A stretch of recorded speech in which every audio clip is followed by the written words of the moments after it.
السلام علیکم ورحمۃ اللہ وبرکاتہ۔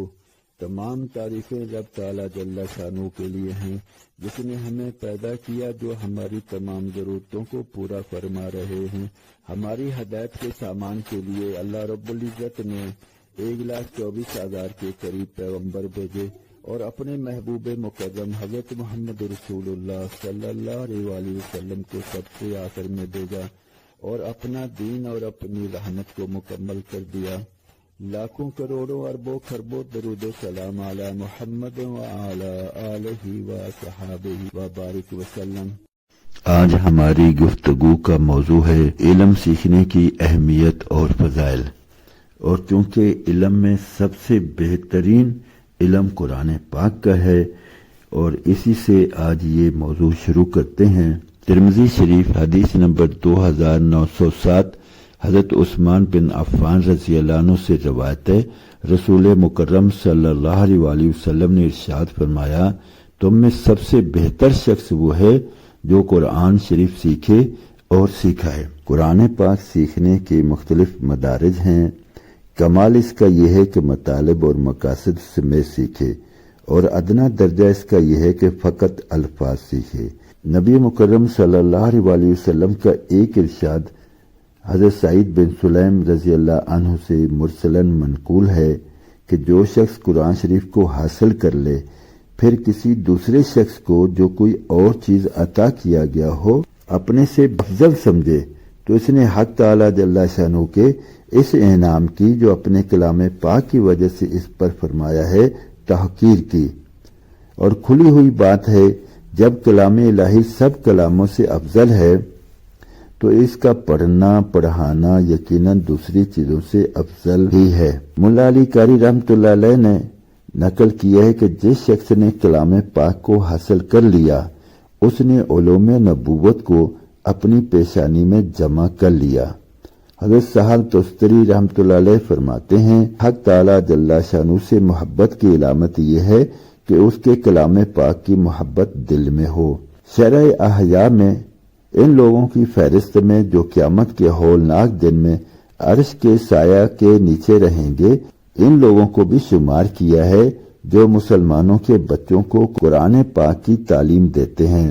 نیز ان لوگوں کو بھی شمار کیا گیا ہے جو بچپن میں قرآن شریف سیکھتے ہیں اور بڑے ہو کر اس کی تلاوت کا اہتمام کرتے ہیں۔ بحقی شریف کے حوالے سے شعب الایمان جلد دوم صفحہ 264 پر حضرت ابو درداء رضی اللہ عنہ فرماتے ہیں، میں نے نبی مکرم صلی اللہ علیہ وسلم کو یہ ارشاد فرماتے ہوئے سنا، عالم کی موت ایسی مصیبت ہے جس کی تلافی نہیں ہو سکتی، اور ایسا نقصان ہے جو پورا نہیں ہو سکتا، اور عالم ایسا ستارہ ہے جو موت کی وجہ سے بے نور ہو گیا۔ ایک پورے قبیلے کی موت ایک عالم کی موت سے کم درجہ کی ہے۔ مسند احمد جلد 3 صفحہ 157 پر حضرت انس بن مالک رضی اللہ عنہ فرماتے ہیں، نبی مکرم صلی اللہ علیہ وسلم نے ارشاد فرمایا، علماء کی مثال ان ستاروں کی طرح ہے جس سے خشکی اور تری کے اندھیروں میں رہنمائی حاصل کی جاتی ہے۔ جب ستارے بے نور ہو جاتے ہیں تو اس بات کا امکان ہوتا ہے کہ راستہ چلنے والے بھٹک جائیں۔ علماء کرام فرماتے ہیں کہ مراد یہ ہے کہ علماء کے نہ ہونے سے لوگ گمراہ ہو جاتے ہیں۔ ترمذی شریف حدیث نمبر 2681 میں حضرت ابن عباس رضی اللہ عنہما فرماتے ہیں کہ رسول مکرم صلی اللہ علیہ وسلم نے ارشاد فرمایا، ایک عالم دین شیطان پر 1000 عابدوں سے سخت ہے۔ علماء کرام نے اس کی تشریح یوں کی ہے کہ شیطان کے لیے 1000 عابدوں کو دھوکہ دینا آسان ہے، پورے دین کی سمجھ رکھنے والے ایک عالم کو دھوکہ دینا مشکل ہے۔ مجمع الزوائد جلد 1 صفحہ 328 پر نبی مکرم صلی اللہ علیہ وسلم کے ارشاد منقول ہے کہ تم یا تو عالم بنو، یا طالب علم بنو، یا علم توجہ سے سننے والے بنو، یا علم اور علم والوں سے محبت کرنے والے بنو۔ ان چاروں کے علاوہ پانچویں قسم کے مت بنو، ورنہ ہلاک ہو جاؤ گے۔ پانچویں قسم یہ ہے کہ تم علم اور علم والوں سے بغض رکھو۔ اللہ اکبر۔ کیسا لاہے عمل بتا دیا کہ وہ چیزیں جو ہمیں کرنی ہیں یا ہم سے جو توقع کی جا رہی ہے کہ وہ یہ کہ یا تو ہم عالم بن جائیں یا طالب علم بن جائیں. یہ نہیں بن سکتے تو کم از کم علم توجہ سے سننے والے بن جائیں. اگر یہ بھی نہیں ہو سکتا تو علم اور علم والوں سے محبت کرنے والے تو بنے کہ ان چار کے علاوہ تو پانچویں قسم کہ ہم علم اور علم والوں سے بغض رکھیں، یہ تو اللہ رب العزت کو سخت ناپسند ہے. اور آج کل اللہ رب العزت ہمیں معاف فرمائے، ہم کسی کی بات کریں یا نہ کریں، علماء کرام اور اہل علم کے نقص ہم ضرور بیان کرتے ہیں.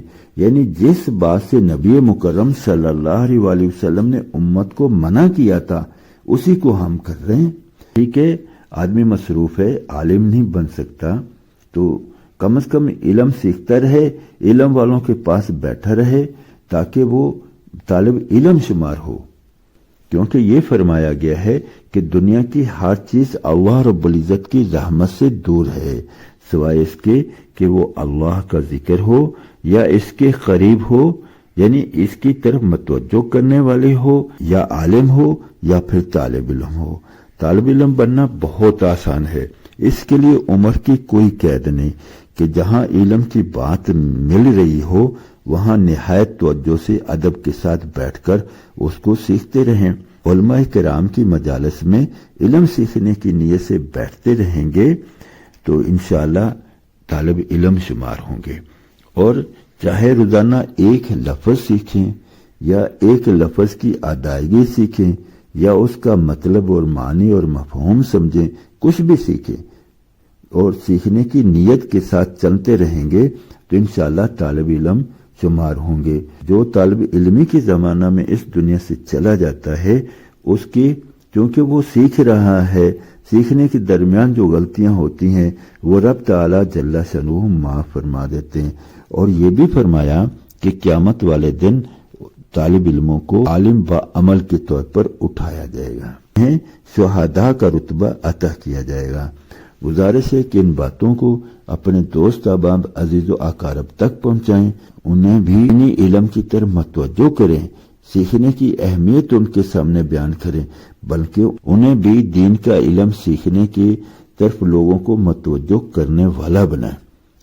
علماء کرام کیسی شفقت فرماتے ہیں کہ محلوں کی مسجد میں وہ درس قرآن دیتے ہیں یا قرآن پاک سکھانے کی کلاسز لگاتے ہیں، تو کیا بگڑ جائے اگر ہم تھوڑا سا وقت اس کے لیے نکال لیں اور علماء کرام سے قرآن پاک کو جو کہ دین کا منبع اور سرچشمہ ہے، اصل دین ہے، اس کو حاصل کرنے کی کوشش اور محنت میں لگ جائیں.